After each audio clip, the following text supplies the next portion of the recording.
Okay, so let's dive into this stack of sources you send over. Really fascinating stuff. Yeah, what jumped out at you?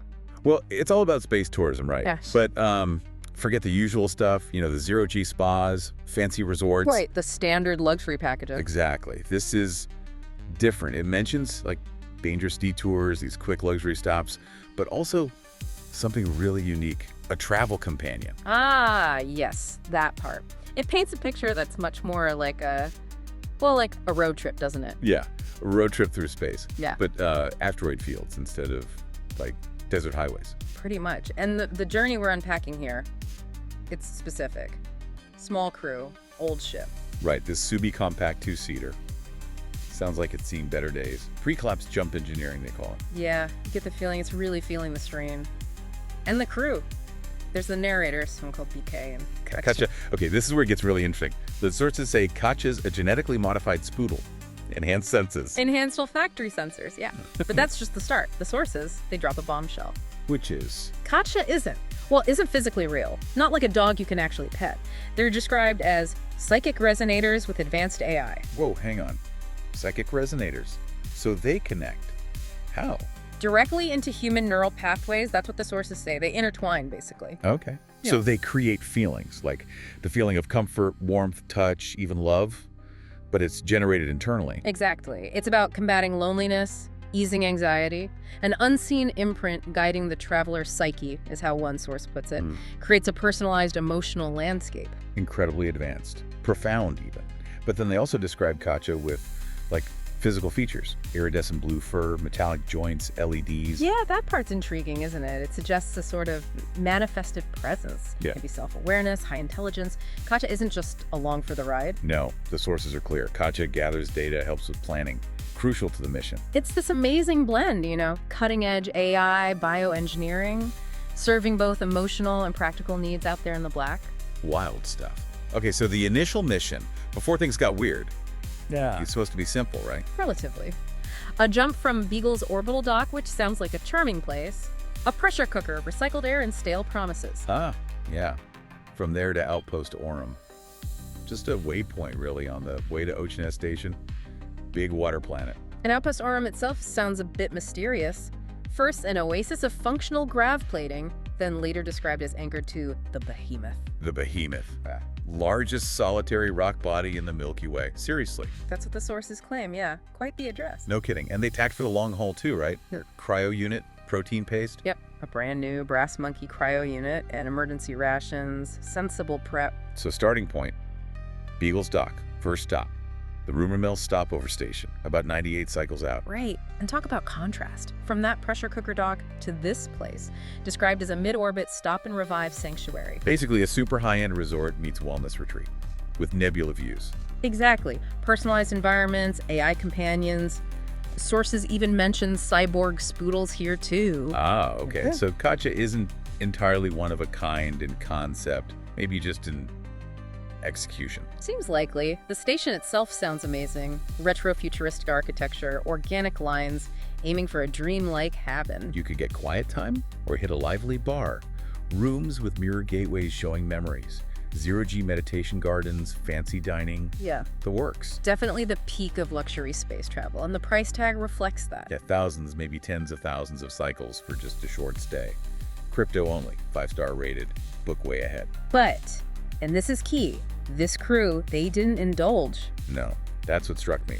They went for the bare minimal, Yeah. conserving cycles. What was it? Coffee and hot chips, that's it. Coffee and chips at the galaxy's fanciest rest stop, plus a quick energy top-up for the Subi. A wise choice, the sources note. Really highlights the different tiers of space travel, doesn't it? Ultra luxury versus just getting by. And Katja was busy even there, right? Yeah.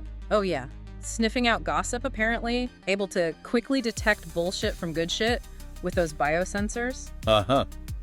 Checking for compliance with the no dickhead policy. Only Katja. They did treat themselves to one thing, though. A 30-minute revive package. Ah, right. Deradiation, hormone boost. Makes sense. Getting ready for what's next. And what came next is the big twist. Back in the Subi, they find Katja has charted the new course. The Spoodle planned the trip. Okay, let's break down this navigational briefing Katja cooked up. Vessel, Subi compact, pre-collapse, mission, transit and sightseeing tour, clearance, Level Gamma 7? Gamma 7. Restricted detour authorized. Okay, there it is. Yep. This is where it diverges, not just a symbol transit anymore. So the route Katja planned.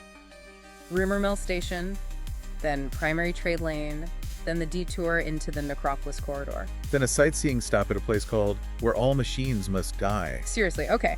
And then finally Outpost Orem on the Behemoth. And the listed cost. Get this, 127 cycles. Wait, 127 cycles? For that route? After paying thousands for coffee and chips. That seems suspiciously cheap. It really does. Underscores how non-standard, how potentially dodgy this detour is. And there's that detail about the selfie they took before leaving. BK excited, the narrator nervous. Katja just looking on, knowing, maybe, really captures that mix of thrill and, frankly, fear. Okay, leg 1. Leaving Rumour Mill. Busy space. Sensor interference. Yeah, salvage tech. Black market comms everywhere. Plotting course to primary trade lane Delta 9, dodging debris. About 8 cycles. Leg 2. The trade lane itself, the main highway. Regulated, patrolled, straightforward nav. Should be simple. About 40 parsecs, 3 standard days with jumps, but they hit traffic. A giant cruise ship, star swallowing. Yep. Stuck behind this massive thing. Had to reverse after getting a warning, then floor it past once it finally moved. Hilarious. A traffic jam in space. Just like home. And then there's that bit about maps, contrasting the old paper charts with modern nav. Oh, I loved that. Those faded hand-drawn charts. A great place for a getaway, marked on a wormhole. Evokes that pioneering spirit, doesn't it? Courage as your compass, and this detour feels like an echo of that curiosity. A dangerous echo, maybe. Which brings us to leg 3, the Necropolis corridor. Right. Exit the trade lane at Omega 6. And the sources just plaster warnings all over this part. Authorized personnel only. Uncharted space bordering the Kelpian expanse. Hazards. Oh, yeah. Derelict hulls, rogue asteroids, temporal distortions, energy fluctuations, messing with everything. Extreme caution needed. Reduced speed, constant sensor sweeps. Watch out for scavengers or old defense systems. Following a faint energy trail. Or survivor charts. Yeah, through graveyard nebulae. Sounds grim. And the duration is uncertain, 5 to 7 standard days because it's so hazardous. Manual piloting required. Real slog through galactic wreckage. And then inside this corridor, leg 4, the Stop Katja plan. Where all machines must die. A gravitationally stable pocket, but something there actively degrades complex machinery. Yikes. Another warning. Modulate shields, limit exposure, activity. Just a brief tour, passive scans. Scan specific wrecks. Starfall, Iron Legion, a suspected AI core field. Deploy 1 probe, max, expect interference. And the duration is strict. Max 6 standard hours inside the zone. And the biggest warnings. Do not land, do not deploy personnel. Okay, this is the big question then, isn't it? Why?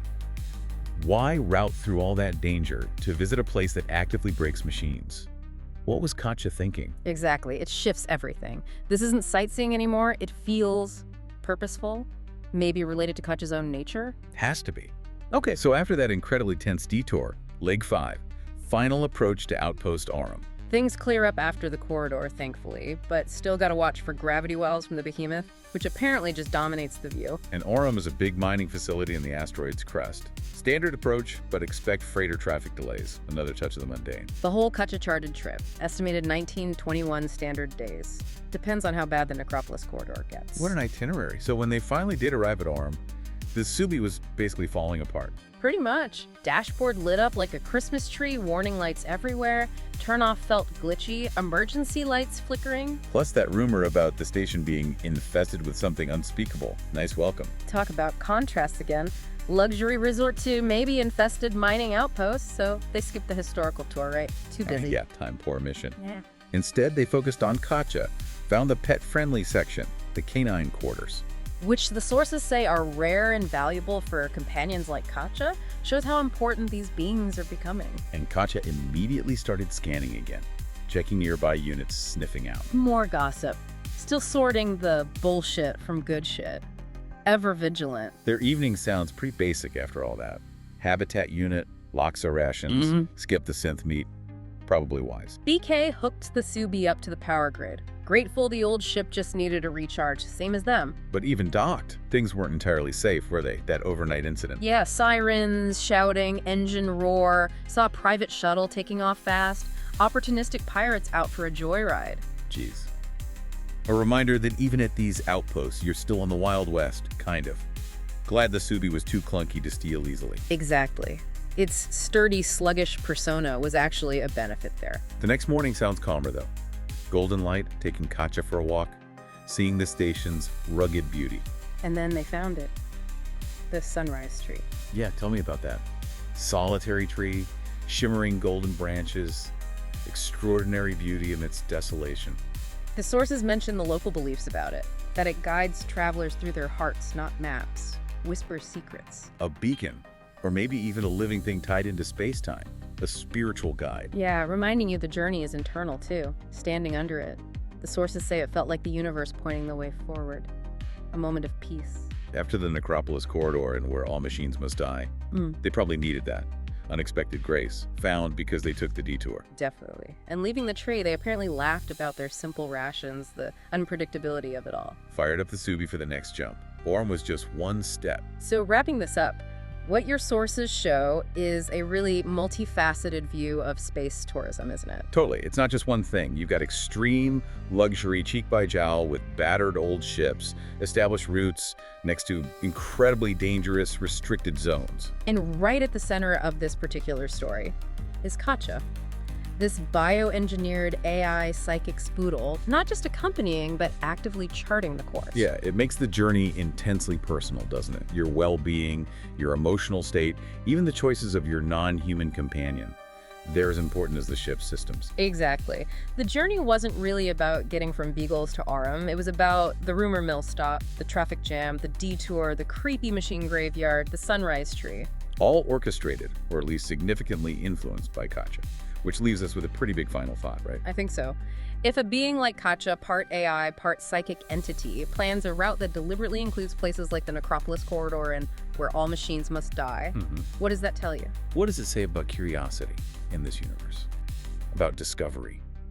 Are the most important places the ones off the map? The ones you only find because something, or someone else, maybe something not entirely human, decides that's where you need to go, for reasons you might not even understand yet.